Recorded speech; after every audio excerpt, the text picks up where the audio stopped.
You ask Tiger to calculate. This deals with finding the midpoint between 2 points. The midpoint between the 2 points is 15.5, 40. Let's solve it step by step. Plot the 2 points and calculate the midpoint using the formula.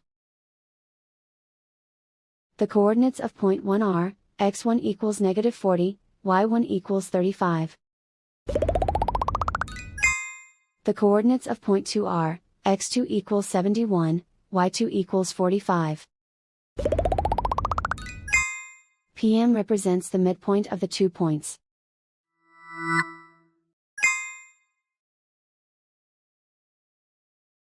Use the x values in the midpoint formula to find the midpoints x. x1 equals -40.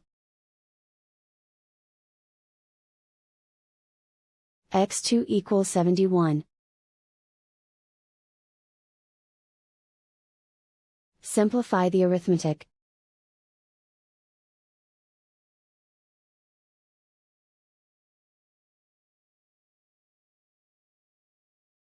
Use the y values in the midpoint formula to find the midpoints y.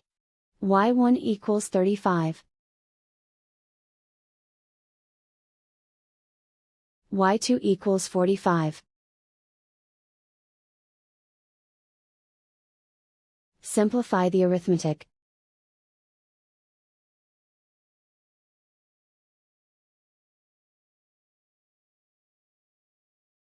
And so, the midpoint is 15.5, 40.